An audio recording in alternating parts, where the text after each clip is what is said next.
Kumusta, magandang hapon sa ating lahat mga ka-farmers. So ito na po ang update no sa ating ampalaya na apat pa lang na bisis na pipitasan. Ayan mga ka-farmers, oh, dilaw na kahit anong dilig pa. Ayan naman ang ating kamatis, oh, sa awa ng Diyos nakapagbunga pa din kahit sobrang init din eh. So yun po mga ka-farmers, nandun tayo dalawang araw din wala tong dilig. So kawawa no ang ating ampalaya at saka kamatis kasi dehydrates o kulang sa tubig, kaya nga mabilis lang nadilaw ang mga dahon. So kakulangan lang po ito sa tubig mga ka-farmers.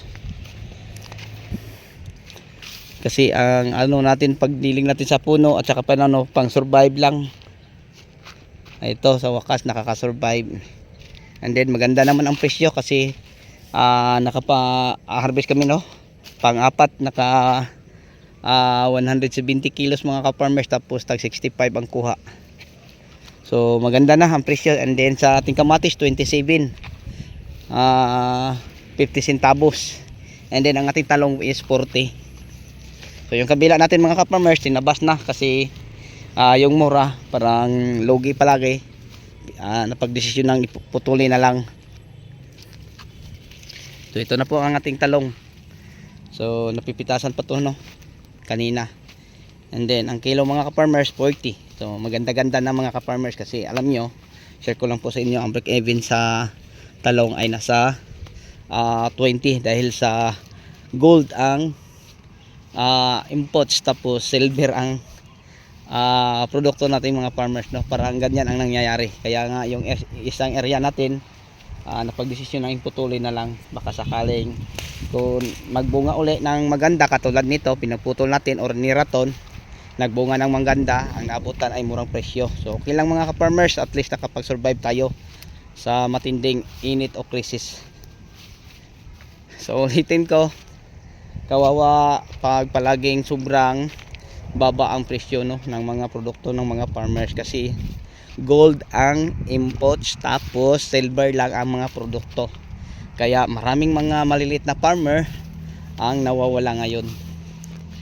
So yun po mga ka-farmers, parang tinatamad na no pag-aalaga kasi parang hindi na makatao mga ka-farmers ang kalakaran, parang hindi na balance ang ating ekonomiya. Patuloy ang pagtaas ng mga pangailangan ng farmers samantalang ang produkto ng mga farmers ay sobrang mura. Okay lang pag ganito mga ka-farmers no na mataas kunti. So ngayon okay na mga ka-farmers. So pag ganyan ang presyo mga ka-farmers, halimbawa talong 40, ampalaya 60, kamatis 27, walang farmer na malulugi. Pero pag bumaba sa 20, nako, maraming farmer na mawala. So yun po ang katotohanan mga ka-farmers, kaya ako nasabi sa inyo. Kasi imagine, share ko lang po sa inyo, ay ang area natin ngayon ay nasa mga 10 hectares, ang tao natin is 18. So araw-araw need ang 9,000 sa sahod araw-araw, and then pagkain pa no, then mga inputs pa mga ka-farmers, insecticide, fungicide, foliar.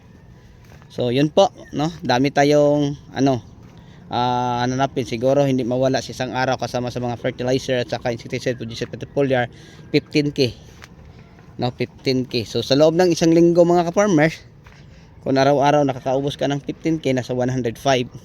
So yun po ang kailangan natin sa isang linggo. So pag halimbawa kumita ka lang ng 60,000 isang linggo kasi mura lang, or 80,000, so kawawa no, kawawa. So dito naman mga ka-farmer, share ko lang po sa inyo dahil may dalawang business tayong harvest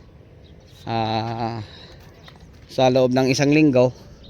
So dalawang araw ang pitasan, ngayon at bukas, din sa susunod naman ganyan din, ibig sabihin 4. So makapagbenta tayo din mga ka-farmers ng minsan abot ng 120, 140, 160. And then ang kailangan natin is 100,000 kapin isang linggo. So ngayon shorted tayo kasi may ginagawa tayong tangkay. So tapada tayo sa sahod kasi ang materialis natin sa tangke is nasa 40,000 sa linggo na yon, no? And then may packing house pa. So shorted tayo mga ka-farmers ng 35,000, tapada tayo kasi ang kita din ay napapunta din sa packing house.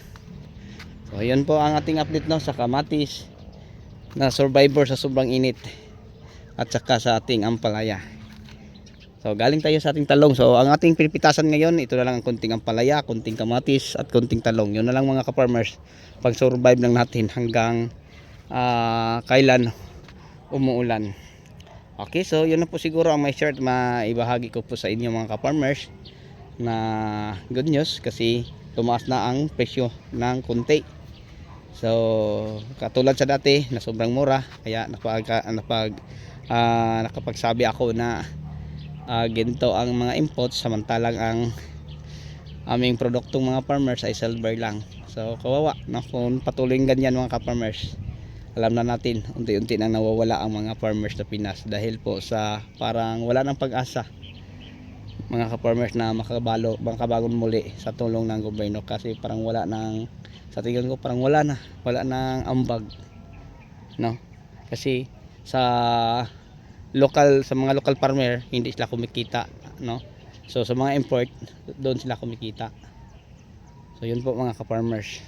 So ang kawawa ang farmers at saka ang consumers, kasi si middleman at saka si retailer sila ang kikita. So yun po, no, mga ka-farmers, buti na lang tumaas na ang konti. So okay na po mga ka-farmers sa presyo na talong 40, ampalaya 60, kamatis 27, okay na ako. Kaysa nakaraang mga linggo, ang talong natin, ang iba yung nirato natin tag 10 pesos, 7 pesos, ang sime hindi na makipagbili. Tapos dalhin mo pa sa bagsakan. And then sa kamatis namang malalaki, tag 15 lang, dalhin mo pa sa bagsakan, may karton pa. Parang nasa 8 to 12 pesos lang per kilo. Sa ampalaya, parang 25-30 lang. So kawawa, no? Kung palaging ganyan mga farmers. So buti na lang tumaas ng konti, kasi parang marami ng mga small farmer o mga maliliit na farmer ang sumuko. So yun lang po mga ka-farmers, mga ka-viewers. So pansin nyo, pang apat pa lang na harvest ang ating ampalaya, dilaw na ang dahon kasi dehydrate sila o kulang sa tubig.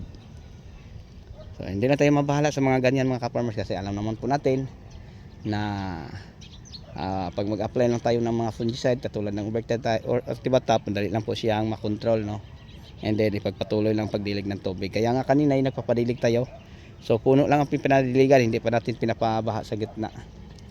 Kasi parang sobrang busy mga ka-farmers.